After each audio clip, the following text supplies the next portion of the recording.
Hello, everyone. As Mary mentioned, I'm Kevin Schultz, co-chair of Foley Sports and Entertainment Group, and welcome to the sixth installment in our series, The Comeback, Sports in a Worldwide Pandemic. We hope you were able to make our earlier programs on the business of sports, facility development and redevelopment, facility and event operations, impacts on brand and asset valuation, and media, digital, broadcast, and an Olympic preview. If you were not able to attend any of our prior programs live, you can still watch them on demand on our website at foley.com. Today's program, the NFL Executive Suite, features a fantastic panel of NFL executives. We're going to cover a lot of interesting topics in the world of pro football, all of which is very timely given the recent kickoff of the NFL season. With that, I will now hand things over to my co-chair, John Israel, to get the program going. John? Thank you, Kevin. Hi, everyone. Thanks for joining us today. For those who don't know me, I'm John Israel. I'm a partner in Foley & Lardner's New York City office, one of 21 Foley offices around the U.S. and 24 globally. We have about 1,200 lawyers practicing in a broad range of disciplines that you would expect to find in a general service law firm of that size. And as Kevin mentioned, I'm co-chair of the Foley & Lardner Sports and Entertainment Group, which is a multidisciplinary team of lawyers with deep and broad experience in the sports and entertainment industry. I myself spent more than 7 years as an in-house lawyer in the NBA league office, and with several of us having spent time as in-house counsel at various professional sports organizations and entertainment companies, we like to say, as outside lawyers, we bring a unique insider's perspective to the work we do for our clients in this space. We've really enjoyed bringing you this series. This, as Kevin said, is, I think, our sixth installment over a seven-month period. And much has happened since we started just after the COVID-19 vaccines rolled out. And there was, I think at that time, a lot of optimism that the comeback would take hold very quickly. And in many ways it did, as we watched the winter sports scramble to get some fans into NBA and NHL arenas before their regular seasons ended and the playoffs began. MLB and MLS began ramping up fairly quickly towards full capacity in their outdoor venues for the spring and summer. And we talked a lot about red state, blue state distinctions around masking and vaccination requirements and things like that. And they seem to have a little bit less sting around sports as the leagues really stepped in and created fairly uniform fan safety protocols for venues. And I think all the while the NFL watched and waited, having made it through the 2020 season without losing a single game to COVID. But of course, many teams played home games in completely empty stadiums last year. So looking ahead, while all the other major leagues were sorting out capacity restrictions in the spring and early summer, the NFL teams began confidently announcing that for the coming 2021 season, they'd be operating on game days at 100% capacity, but not saying too much, I guess, about what else they might be doing with other mitigation measures in the venues. But that early optimism wavered a bit over the summer, I guess, with the Delta variant taking root around the country and the increasing spread of COVID. And we've seen governments moving back to various mitigation protocols and wondered whether the NFL would follow suit. And the league did seem to respond, tighten its rules a bit to protect player health and as a means to preserve its schedule of games. And clearly, as the season approached, some stadium protocols began to roll out, but none with capacity restrictions, a few with some vaccination or negative test requirements for fans, and with most providing some guidance on the wearing of masks, especially in indoor spaces and for unvaccinated patrons. So where are we now after NFL Week 1? Are we still in the comeback? Is this comeback 2.0? Are we at came back yet? I wish we were. Are we just in perpetual COVID mode? Not really sure. Maybe it's all of the above. keep thinking maybe it's time to transition the title of this program if coexisting with COVID, sports in the post-pandemic world. But look, speaking of change, I'm going to take a minute here while I can, and the subject of programs. I wanted to preview our next planned program, which is going to focus on name, image, and likeness rights of student athletes in college sports. We're going to do that program on October 12th, and the details and invitations are going to go out soon. And on the subject of NIL, change is probably a massive understatement. Our group has been actively working in the space and has pulled together a multidisciplinary NIL task force that's focused on addressing our client needs in this rapidly developing area. There are lots of stakeholders.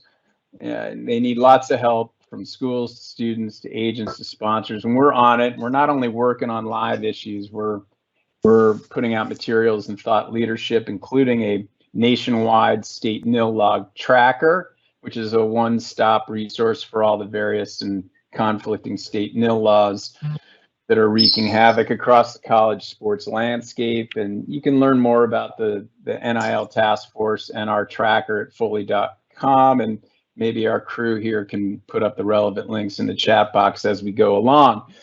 But moving past that little pitch, let's get back to the real pros. And today we hope to mix in a bit of optimism amidst the ongoing COVID concerns as we look at what is going on with the NFL. Of course, we will review some history with COVID and how the league and teams are dealing with it for the new season, but we'll also take a look at key pieces of the NFL's business as the league hopefully emerges from the pandemic context, including what's happening with sponsors, gambling, and new media. Lots of interesting topics to consider. And fortunately, we have with us today some seriously knowledgeable and experienced NFL executives who, as leaders and critical decision makers on league and team business operations, can offer us some meaningful insights. They also happen to be respected and very good friends of Foley and our sports and entertainment group. So without further delay, let's hear from them. And to that end, I'm going to turn the program over to Rick Horrow. You won't see Rick on video. He's taken on voice of God mode and will just be by audio. So Rick, don't let that go to your head. Clear. But he is a sports media personality, he's the author of many books, and a friend and advisor to our sports and entertainment group. And thank everyone for being here. And Rick, over to you. Thank you. John, thank you very much. And everybody, thank you. I appreciate the opportunity to have my picture in front of you for the next 55 minutes. And you just have to assume that what I'm saying is consistent with what you're seeing on screen. More than a year ago, the fear of the emerging pandemic summarily shut down sports and severely impacted the trillion-dollar global sports business. And thanks to vaccine technology and an unprecedented global response, sports world now months into the comeback, even as the threat of COVID-19 remains and continues to present challenges and obstacles. And with Foley and Lardner's Sports Entertainment Group, we're excited to do number 6 of the comeback series. This is not just about the business of sports, but hospitality, real estate, tourism, and other ancillary industries. And we attempt to offer unique perspectives on the world of sports and all of its other affiliate and ancillary opportunities as we go forward. This is in many ways the most significant panel because after week 1 of the NFL season represents a group with tremendous diversity and tremendous experience, and we've come a long way.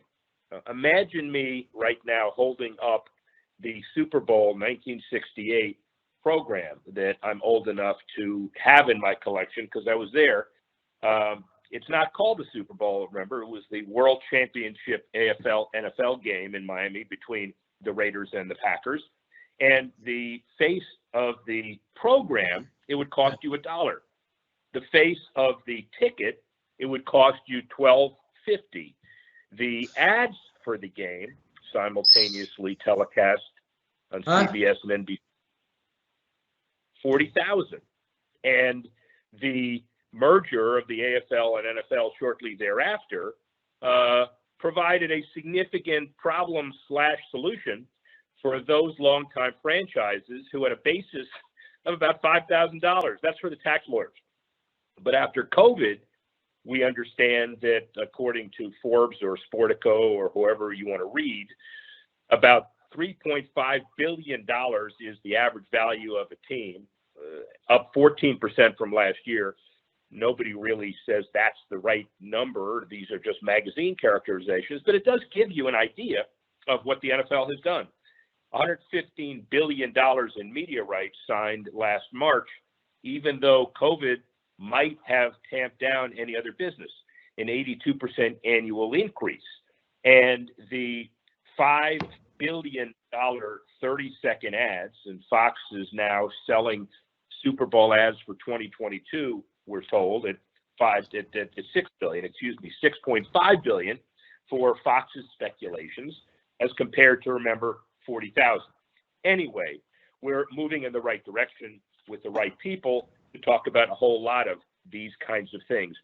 Don Aponte, the Executive Vice President and Chief Administrator of Football Operations, has been an NFL executive and veteran working with the Management Council, the Jets for 15 years, the Browns as well, the Dolphins since 2010. She has been a very significant voice in a number of contexts, including the NFL Today, and has been on the board of USA Football since 2013. We'll talk and have the ability to talk about youth football as well. Many different opportunities. Dawn, I was going to suggest that you were born about the same time as the Dolphins' perfect season, but I'm going to leave that alone because you might not like me saying that. Mark Lamping, the president of the Jaguars, February 13th, 2012, appointed after significant experience building the ballpark and surrounding development of the new Busch Stadium as president of the St. Louis Cardinals from 94 to 08. The manager of MetLife Stadium, manager is the wrong word, the psychologist that brought the Jets and the Giants together to build a beautiful facility, 2008 to 2012. With Shad Khan, he's also involved with the Fulham soccer team in the Championship League, and spearheading the Jacksonville downtown development project, which will have massive positive implications for the Jacksonville region as it gets approved and done. Hymie Elhai, the president of the New York Jets since September 3rd, 2019, 20 years with the Jets. Started as an intern and hired in 2002, senior vice president, general counsel, Rutgers Law School, very significant experience with one particular team, which makes it different than others on the panel. And then finally, Guido, who is a veteran of our comeback. Al, you're gonna do this every month if you don't mind until the end of time. Back at the freeze. He's been the president of the Niners since 2016. Levi's Stadium, Super Bowl 50, a whole series of events. You look at his bio, he put WrestleMania 31 as one of the biggest event accomplishments, kind of tell you where the industry is going in the Niners. Chairman and CEO of Elevate Sports Ventures, which is a sports consultancy accompanying or including 70 clients. And before that, he sold PSLs and other instruments for the Cowboys, and involved with the Phoenix Coyotes of the NHL. Easy markets and tough markets, let's say. And Al has certainly had significant experience in this world. So buckle up for the next 45 minutes or so. We're going to talk COVID safety, then gaming, then new and existing media, then a grab bag of new demographic stuff, youth sports, esports, and the like. So that's where we're going. And what I'd like to do is to start the program with each of you giving us a little bit of perspective on where you think your team is today, the league is today, and what are some of the major challenges that lie ahead. Dawn, why don't you kick us off? Sure. Thanks, Rick, and good afternoon, everyone. So September is always an exciting time for us in the NFL as we kick off the season. There's optimism for all 32 teams. It's great to see the fans and football community come together, and not just at the NFL level, but at every level across the football landscape. That's from the youth to the high school, up through college. So, and coming out of 2020, where that was not the norm, we definitely do have a heightened awareness and an appreciation for all those aspects heading into 2021. In terms of our current challenges, I think 2020 really taught us all a lot, including recalibrating our thought process and approach in many ways, both personally and professionally. Focusing on the NFL specifically, I think many things that we may have viewed as significant challenges 18 months ago or so became part of our operating norms last season. We started by conducting a virtual draft and a virtual off season, and that then led to virtual meetings with players and coaches in season into the regular season, where we were rescheduling games by remaining flexible. We played games with no fans in the stadium, which I think, more than 18 months ago, we probably would have thought was unheard of. And ultimately, we were able to execute the alleged impossible, which was to play a full season on time during the pandemic. And I say all that really to make the point that we approach things a little differently now. I think we see perceived challenges as opportunities. And while we certainly don't want to replicate 2020, we've tried to take many of the lessons and experiences that we did have and carry them forward. And I think that our greatest learning really was that we saw firsthand that working together with our colleagues, with our clubs, our players, the players union, our game officials, business partners, and fans, we really had the ability to overcome whatever challenges that we encountered, and through communication and remaining committed to being flexible and adaptable can allow us to succeed in whatever our objectives are, as we move forward. So with a 10-year collective bargaining agreement in place with the Players Association, which was agreed to early on in 2020, and I think if you talk to the Management Council, that's been ongoing since then. And then long-term media deals are in place now with our partners since this off season. Our focus really will be on continuing to grow the game both on and off the field through our player safety initiatives, developmental efforts from youth up through college, international expansion, both on the football and the business side, our diversity and inclusion efforts, fan engagement, including the growth of legalized sports betting in ways that we can ensure that we don't compromise the integrity of the game. But we need to be intentional in all these areas, and with the status of the agreements that I referenced on both the players and the media side, I think we also have the bandwidth to focus on those things as we move forward. So back to you, Rick.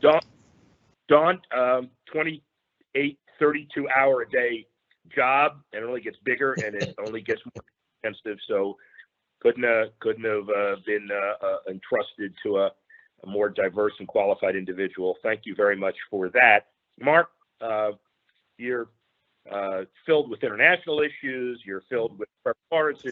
You're filled with Jacksonville downtown development issues, Urban Meyer issues. It's been an amazing year. Why don't you talk about it? Yeah, I really agree with you, Rick. I think that there's very few things that are the same today that they were, 18 months ago. Seems like the only thing that's the same as 18 months ago is our football team can't win a regular season game, but hopefully that'll be fixed going into the future. We've had a chance. We were one of the few markets last year, and a lot of it was driven simply by the fact we operate in the state of Florida, where we were able to have fans in limited numbers to all of our games. And I think it really was a wake-up call for every single team. When you think about it, you're limited to 20% attendance. And then you think, well, our biggest problem is going to figure out, who we award with the opportunity to buy one of those 20% tickets. And it doesn't matter. There, every single market in the NFL that had limited attendance last year none of us had a layup. I mean, it was hard. And I think that was a bit of a reminder to all of us that times are different, and assuming that tactics that we've deployed in the past that were very successful are going to work in the future. I think that's pretty dangerous. The other thing that I've certainly learned since my time here in Jacksonville is that there is no one size fits all solution. Every market is unique and different, and the challenges are different. And they require unique and different strategies to be able to address them. I think our fans' expectations and their desires are evolving. COVID is certainly impacting that, but at its core, there's still some fundamental things that I think all of us are really focused on. One, just making sure that the product that we offer is relevant, and what consumers want today is not necessarily what they wanted yesterday, and certainly won't be what they want tomorrow. So our ability to be not only be able to monitor our customers, their needs and their wants, but to be nimble enough to adjust to that. And I think you're seeing a significant amount of that happening across the NFL, and also really being encouraged at the league level. I don't want to digress here, but I've been in professional sports for a long time, and last year was by far the highest level of collaboration I've ever experienced between a team and the league office. And I think it was a real, not that there were issues in the past, but the sense of collaboration that we're all in this together. I think when we look back on what's positive is going to come out of COVID, one of the things will be just the level of collaboration between the league office and the individual teams. The experiences in and around the stadium, in addition to focusing on the relevance and how that changes, is that I think we're all challenged with making it even more robust than it's ever been before, and that's just not technology inside the stadium, and how we make fans experience superior than it was the last time they were there. But it needs to become much more robust in terms of what happens outside the stadium, what happens from the time they leave their home. Obviously, the product on the field, is and will always be the most important piece, but it's not the only piece. And I think that we really have to continue to push ourselves on just the robustness of the experiences we provide our fans. And I think that's only going to get even more important coming out of this change, this new normal that COVID has presented us. And also the memorability, or the remarkable nature of what we have to offer. It's our fans today consume things in really, really small quantities, and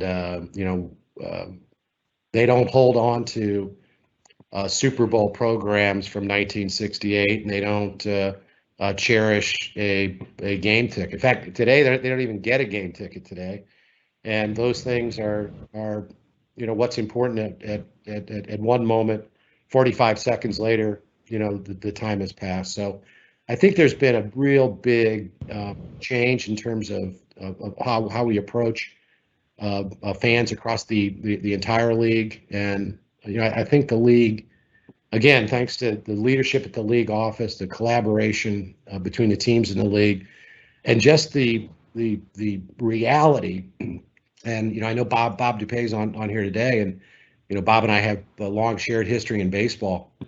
In the NFL, every team is sort of forced to get better because everyone is watching everyone else, and you don't want to let down your fellow team, your folks that work for other teams. So there's a lot of pressure on all of us to continue to get better, and I think that's a great thing, and why the NFL continues to be positioned for great growth into the future. Well, Mark, and I do appreciate your guidance, in the sense I was about to unload my memorabilia. I think I'm going to hold on to it now since nobody sees the value of it. Thank you for that. But also, as important as anything else is that, you know, your understanding of how ballparks and facilities become a catalyst for development. You did it in St. Louis, you did it in Jersey, and now you're doing it again in Jacksonville. You should be commended. And then the segue to Hymie. Hymie, you've inherited, you've been working on it for the 20 years while it was done. An incredible facility, but you had a Super Bowl and incredible issues that you're dealing with in New York with an expectation you got to win now. So what's it like? Well, I think, you know, I think Mark and Dawn have sort of set the stage on this pretty clearly. Look, I think, you know, the product is really what matters at the end of the day. That's what the fans are really, you know, experiencing and what they really are driving for when they consume our product. And that really is dictated by what's on the field. And, you know, so it's not necessarily win now, as you sort of said, Rick, but we have to be sort of competitive for them to sort of engage and want to consume our product. I think we've done a good job despite the challenges we've had on the field in COVID or pre-COVID, you know, particularly this past year. But at the same time, we have to come up with different offerings for them to consume, to engage, whether that's content online, whether that's, you know, season ticket offerings like a rewards program like we have. We have to figure out ways to connect with the fan and have them experience that in some way, shape, or form.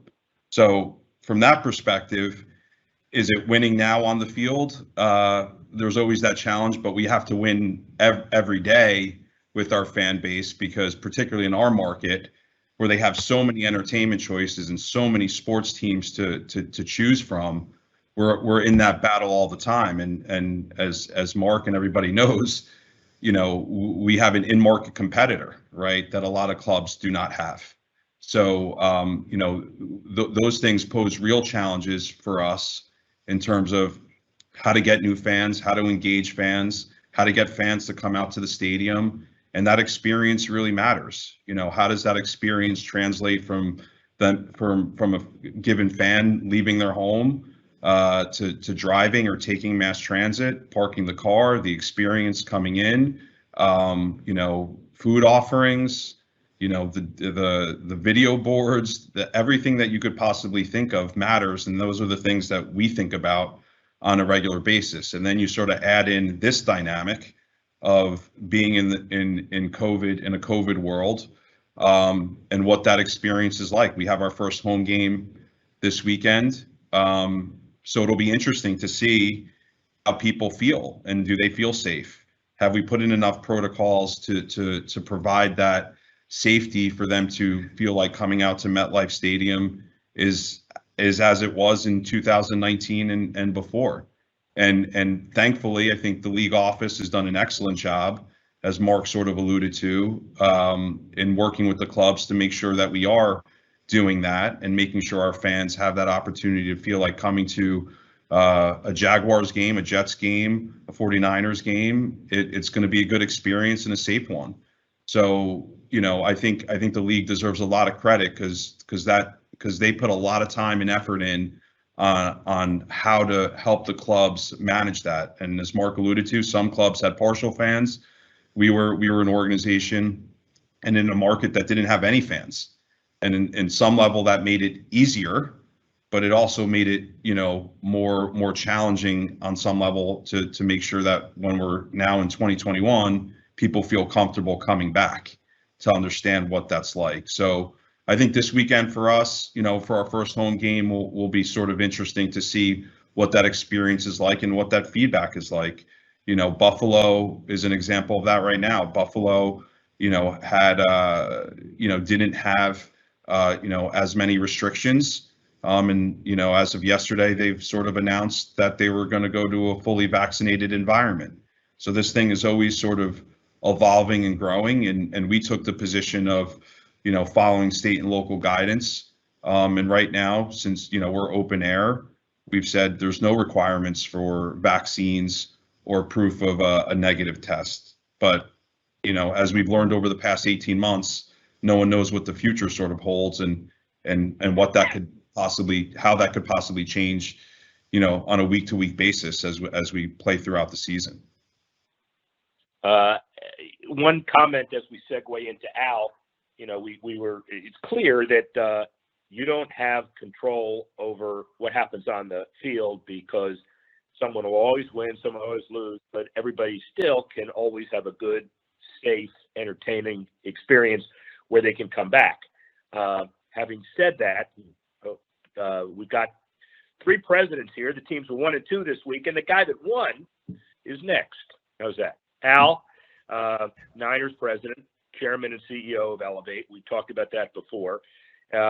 Your role is obviously not just the Niners, but it's also the massive series of events that all of you others do as well. But you have some really interesting perspective, not just prior experience, but what you're doing in San Francisco now. Well, thanks for having me on, first and foremost. Yeah, I think I'll echo what everybody said. I mean, 2021 is not 2020, but it's certainly also not like 2019. So we'll continue to evolve. Look, I feel blessed. Maybe it's because we won our first game. Maybe it's because the last 40 days of my season last year, Dawn helped us move to Arizona and we didn't get to play in our state. And maybe it's because, through Elevate and just talking to the broader industry, we only had one season, knock on wood, that was really dramatically impacted, from a fan perspective, and other industries sort of, other leagues had multiple seasons impacted. And so I'm really excited for this year. We all know there's going to be challenges. There'll certainly be COVID positives. There may be protocols that might change state or local wide, but to have our fans back, to see what our NFL vaccination rates are at the team level, at the staff level, frankly, across the board, what our teams did in opening up our buildings to be mass vaccination sites. I mean, you saw the power of sports throughout COVID. And for me, we're on the road again this weekend, and then we don't open up until Sunday night against the Green Bay Packers. But we are seeing demand that was higher than when we moved into Levi Stadium in 2014 from a fan perspective. And so, I don't know, I'm really optimistic. And I think if you're in the NFL, you should be. We have a great product on the field. As Dawn mentioned, we have a long-term CBA. And the good news is we have an opportunity to grow our business, both locally and internationally. And I know we're going to talk about all these emerging categories, but it's a real good time to be in the sports and entertainment industry. And I know we'll talk a lot about COVID, but I think we should focus, hopefully try to focus more on the positives than the negative side of it. That's awesome. And it's a good segue because as I heard everybody's answer, audible a little bit. We will start with the first question that relates to fans returning. The NFL there was a published report about a 20% drop in revenue last year, about $380 million per team. And obviously that was the ticket relationship, but now we know they're coming back in droves. And just a quick COVID-related follow-up, because all of you mentioned COVID in your opening remarks. What's the one thing that you've learned from maybe a stadium development perspective or a ticket or marketing perspective that you can take away from the pandemic that's a really positive thing that you can apply to the future? Dawn, start with you. In terms of tickets and marketing, look, I think for us, the focus was a little bit different. I think I'll leave that more specifics to the club presidents and how they dealt with it. But, again, from us, really the primary focus with COVID was the health and safety of all involved. And as we talk about the fans coming back this year, we went from limited to no capacity to pretty much closer to full stadiums this year, as we've seen this week. So, much of that has been being thoughtful in our approach, working with the individual clubs, staying in close contact with the state and local authorities, and really continuing to be adaptable to the changing circumstances. I think are things that are related to that with respect to getting fans back into the stadium and really creating the sense that there is a safe environment. With the vaccination efforts, the NFL, along with the clubs, have, believed that the vaccinations are the best way to keep the fans in the community safe. We've communicated that through many different avenues, including education and public messaging. It was also alluded to about the stadium vaccination sites. Since the vaccines were first approved, there have been nearly 5 million shots administered at NFL stadiums, and many of those stadiums served as the mass vaccination sites. So, we're going to continue to promote vaccines. We have over 93% of our players vaccinated and more than 99% of club staff vaccinated. That's a huge credit to the clubs who really led the charge in these efforts. And, it was mentioned earlier about the Delta variant. So again, we talk about the safety. That was something that I would say maybe 5 or 6 months ago, that wasn't expected to play such a significant role in how we operate. So, again, as we did through 2020, we're prepared to comply with those regulations. We'll continue to communicate with the clubs, and we want to keep focus on the fact that we can really create that safe environment, which plays into obviously the ticket sales, the marketing, and all of the efforts to get fans back in the stadium and feel safe. Before we move into the other issues, presidents, think about this for a second, and if you have anything to add, the positive takeaway, not just on tickets, but stadium stuff, cashless opportunities, point of sale, better security or better checking. Well, what's the one thing that you could say COVID helped us do better? Hey, Rick, I think the experience that we went through a couple years ago, as it relates to security in and around the stadiums, and we went through the mags, and then we've made adjustments to that, and that was all very tactical to deal with potential threats, but it was dealt with in a way that actually added a benefit that improved the fans' experience. So we have these mags now, but what has come out of that is we've shortened the entry time for fans, which has always been an issue, and Hymie's well aware of that in New York. That same thing, I think, is going to come out of COVID, really in you mentioned it in terms of the speed of transactions as we go to all digital ticketing, and almost every club has done that. You go cashless inside the stadium. That also has the benefit of speeding up the transaction times. I think the one thing that's really going to have a everlasting impact, and it's an issue that every team is dealing with, and that's game day staff.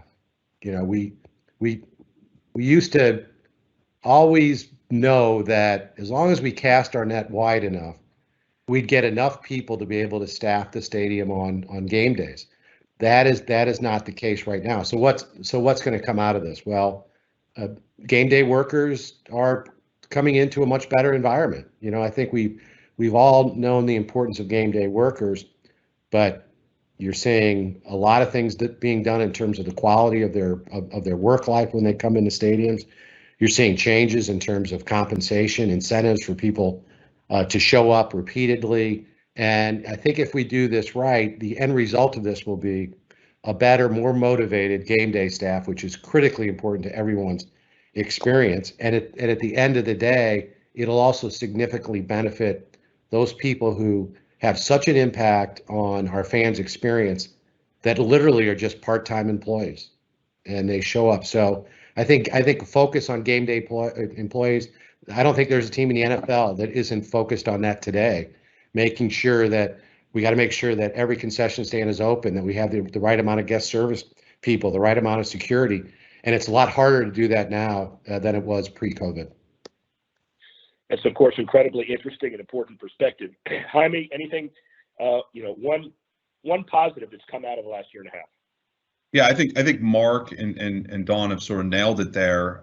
But I think one positive is truly the adaptability. I mean, if you were having this conversation with us in 2020, we didn't really know if we were going to have a season and how we would operate and what we would be able to do. And I think to see the community, whether it's our elected officials, whether it is the people that operate our stadiums across the country, how they've adjusted to create that environment that everybody felt it was safe, whether you touched on it, Rick, and Mark touched on it, cashless environments, right? I could tell you from firsthand experience, that was something that we were thinking about, for some period of time, and candidly, it probably was, more economic driven in some way, shape, or form for people to, use credit cards or other cashless means to transact business. But now when you're talking about a health and safety component and working with your elected officials to get that done, that gets done a lot easier in a COVID world than it did maybe previously when you're dealing with,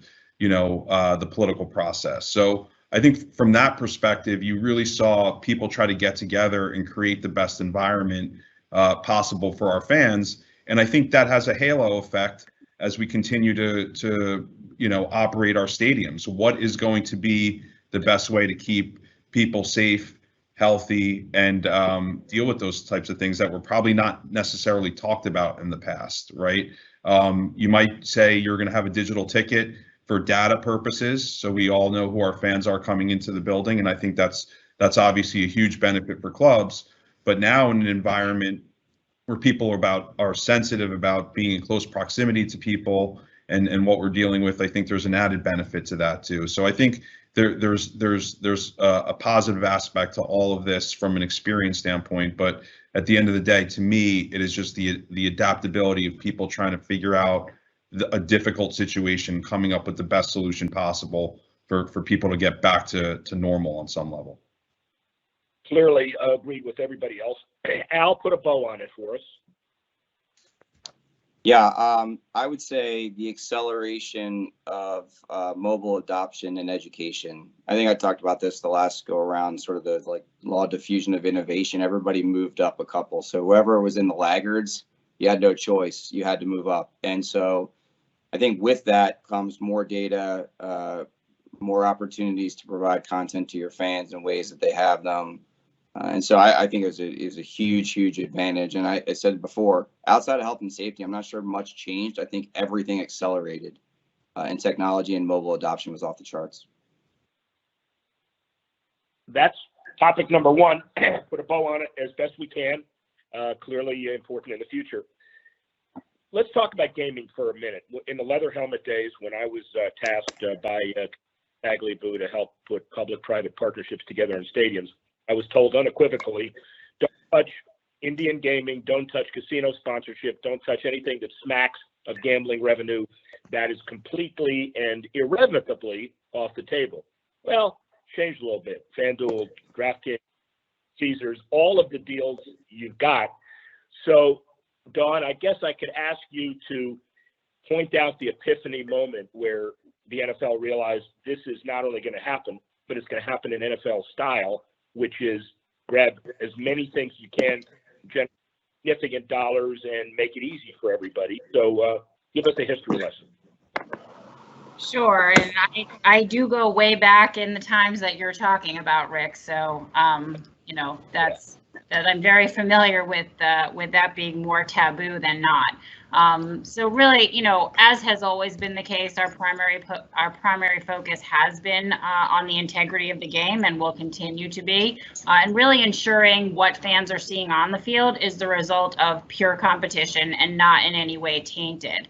So we continue our efforts on that front to ensure that we are protecting the NFL family, that, in terms of who touches our games, the players, the game officials, club personnel, game operations, all of those people from the outside influences, which results in us training over 17,000 people each year. In terms of how we got here, I think, as sports betting has evolved, especially with the Supreme Court ruling several years ago, so have our policies related to fan engagement. I think that's really been a lot of the focus is fan engagement. I will not say that there's not a financial component to it, but we're mindful that a large number of our fans don't want to have sports betting. So the primary way for, and the primary way for them to interact. So games on television or other devices have little of this activity. Meanwhile, for fans who are interested, there are alternative ways to consume the NFL, and this includes different feeds of the game or sponsor agreement with companies that, that are designed to provide accurate and real-time data. So, there's definitely been a balance on it. I think we for sure have kind of evolved in that space. And I think that, both the clubs, our sponsors, and others have tried to do it in a thoughtful and responsible way. So, Mark, a lot is comprehensive, efficient order taking. It used to be who's going to make the first offer. Now you got all these entities that want to do a whole bunch of stuff, and you have to make sure league rights are protected, but there are revenues to be generated yourself.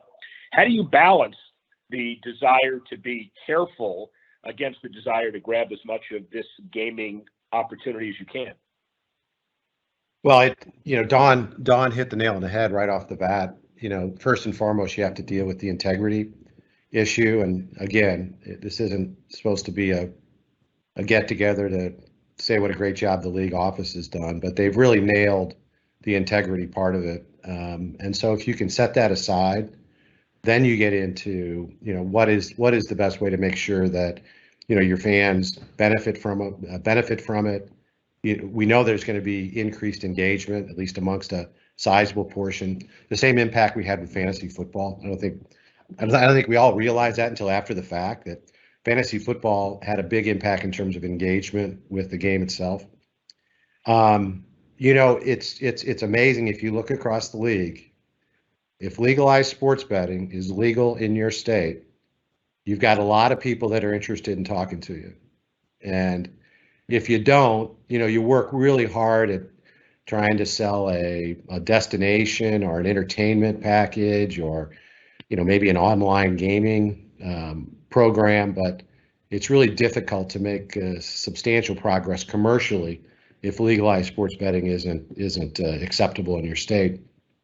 Now, we've seen that in Florida. We expect that legalized sports betting is expected to come online in October, and all of a sudden, not only are people taking our calls, we're getting some inbound calls. So it's unquestionably the most important asset for entities in the gaming industry to connect with the NFL. The NFL is such a driver of sports betting across the board, and I think it all comes down to what's the cost of acquiring customers, because most of this gaming is going to be done via your phone in successful states, and New Jersey is a good example of that. Almost all of the action is done on your phone, and the question is how do you grow your customer base? And if you look at entities that have a huge connection to people that have interest in the NFL, whether it's through playing fantasy football or buying tickets or digital engagement with an entity, that's a prized asset, and I think that's driving quite a bit of the interest that gaming institutions have in terms of affiliating not only at the league level, but at the individual team level as states open up legalized sports betting. Hymie, Jersey really created a lot of this madness because that was the state that allowed this to go all the way up to the Supreme Court. And it was, a couple of years ago with this complete sea change and landscape change. How do you change your daily operations, and what's the thought about betting at facilities down the road? Yeah, so I mean, as you touched on it, Rick, we were sort of at the forefront of this, and we were really in the storm of it all, when Governor Christie really started this whole process a few years back. And look, as Mark alluded to, it's been a huge revenue driver for us. There's been a lot of interest in it. Candidly, our organization has embraced it as an opportunity to, not only monetize the category, but also, potentially get new fans and have them experience our product in a different way. We've actually integrated locations at our stadium that will be, call it sports betting lounges, for both Giants and Jets games, with different partners activating. So I think we do view that as an opportunity and a differentiator for people to consume our product. We started this conversation earlier about, how is it going to change? How are things going to adapt? I think for us, if you told me, a decade or so ago that we would be having sports betting lounges in our stadiums, I would have told you were crazy. It wasn't going to happen.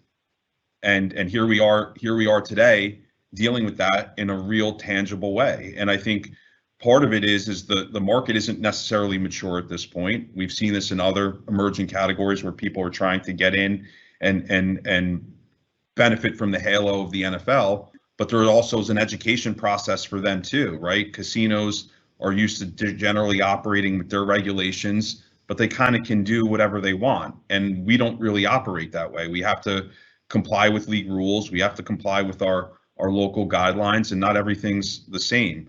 We also have a sports book on site at our stadium that's at the racetrack, right? Because our regulations are a little bit different.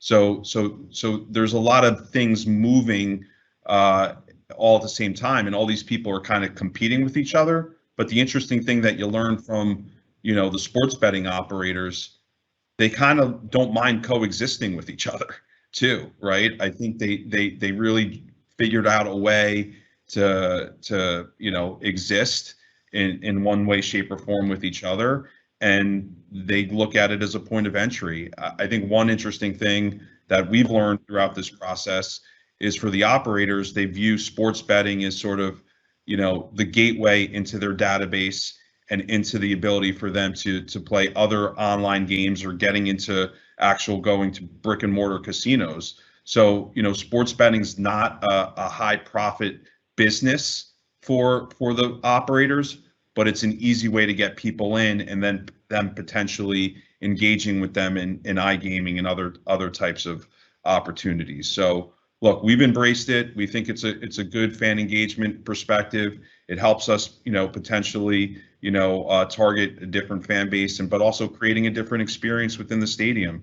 Our stadium is, it opened in 2010. So, we're at that midpoint almost of the life, and it needs to probably adjust and adapt. And I think, both clubs, Jets and Giants, are considering that and open to that as we sort of move along here.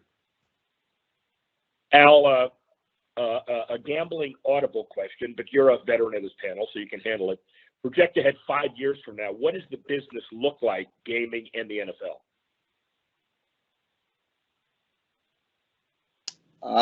I think it's probably legalized in every state. So all 32, I guess, 30 clubs or 29 clubs based off multiple clubs playing in same stadiums. Right now, I'm at Mark's level. If you just look at the micro side, I'm following the legislation in California. It's the largest state in the union. Like Mark, we're not able to do an LSB deal that has mobile components to it, so it's a little bit different. I do think this is a time where you could probably make the argument, if you're a club that's not able to do this, right, like Hymie might be, that it could be a disadvantage if you think about the local revenue side. I don't think about it that way. I think to some degree, Mark and I get to sit back and learn from folks like Hymie who have done it really well. And so I think about it in a couple ways, where there's what happens when it becomes legalized in your state, and how do you, partner with the folks who are ultimately in the space to grow your fan base, monetization, all those things. I also look about it inside our physical footprint. What are we doing today to prepare ourselves for the opportunity to activate that partner? And that partner might be activating rights and marks. That partner may be a licensed partner. And so I think there's a lot to be learned here from the local team side. I think the league's done a great job educating us, but every single state will be very, very different. It's probably similar to how we've talked about NIL for the last couple of years, frankly, in how these things roll out at the state level and what teams are able to do from a monetization perspective or even an activation perspective to grow our fan base and grow our revenue components. But of course, it's a big number, or we assume it will be a big number here in the future if you're a California club. We could talk gaming for another couple hours, and we could talk about a lot of deference to the 110, 115 out, absolutely no later. I'm going to take a liberty of combining the last couple of questions by asking it this way. The equity investment company, 32 Equity, the NFL, just gives you some insight into all of the things that the NFL is doing, the sports merchandising and gaming and sports data and technology, athlete recovery, luxury event hospitality, gaming technology studio, and on and on. It's a lot of different issues combined in the context of some are new media, some are to expand demographics, some are to improve performance. So, Dawn, let me ask you this one as kind of the final wrap-up question. You can't probably prioritize each of them, but how significant is the push by the NFL to all of these new innovation technologies, and where is it going, I guess, broadly defined?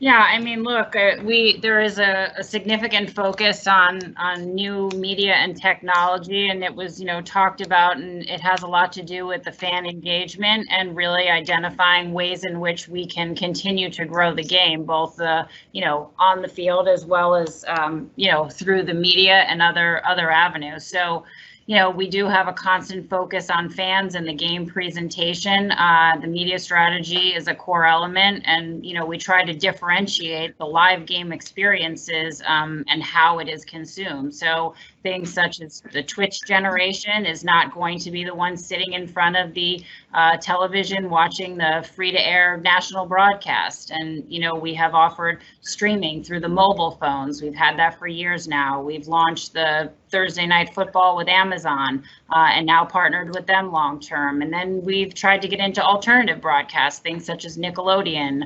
YouTube, and other ways. So, again, we're fortunate that our game really is compelling, exciting, and unpredictable, and it gives us opportunities to, create different mediums for people to engage and watch. And that, like I said, is really an ongoing focus and effort, particularly as we have our long-term media deals in place. It will give us those opportunities to spend more times in those areas. And clearly, if you track the NFL's investment strategy and staff strategy, it's an entertainment company. It's not just a sports company, as we know. Andy Lee Foley, do you want to kind of ask the three remaining presidents question relative to the future of this area, given that Dawn has opened it up to such a wide, diverse set of topics? Sure. Thanks, Rick, and it's great to be here with everyone, mostly old friends. It's been really fascinating to listen to everyone's perspective, and it seems like the theme here is really, I mean, we've been experiencing a real inflection point, not only in the world but also in this business of sports that we're all part of. And thinking about the future in different ways and long-term ways. I mean, it makes me think about, when I was a kid watching reruns of Star Trek, which was already an old show that my father watched, and watching them with their communicators or their earpieces communicating. And, for the last 10 years, that technology has just been a normal part of our lives. That cycle of how things are changing has accelerated so much that we all really need to adapt. And it sounds like, everyone here is thinking about that in really proactive ways. When you think about the 10, 11 year, media rights deals that the NFL has done that Dawn was talking about, and what's going on with technology and streaming and the media world right now, I think it's great and it's brilliant, but I think also at the end of 10 years, it could be a completely different animal and a totally different landscape that we're thinking about. So, and that's all going to, in fact, it may roll over twice over the course of the next decade in terms of where technology is going to take us in ways that we're not even anticipating.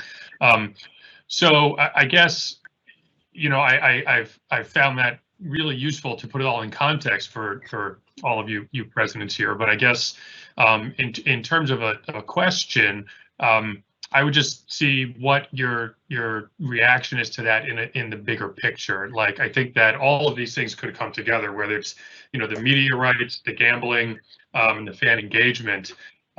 If you had to pick what you think the area is that could be the most different, you know, a decade from now for you, you know, what might that be? You know, Andy, I'm happy to go first. If it, I was gonna, sorry.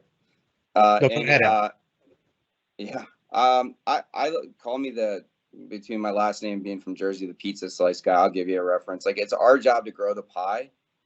The slices are to be determined, and I think that there's so many different ways. If you think about the economics, right? I think about it in 4 big buckets: media, tickets, sponsorship, and suites, right? There's a lot of ancillary revenues in there.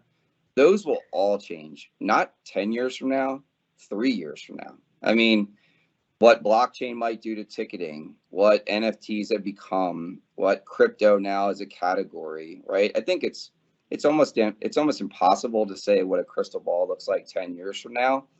I think about it, and they all spoke to it, which is the hero feature has to remain the hero feature. Our product has to remain as good as it is today, if not better, right? And it's as good as it's ever been on the field of play.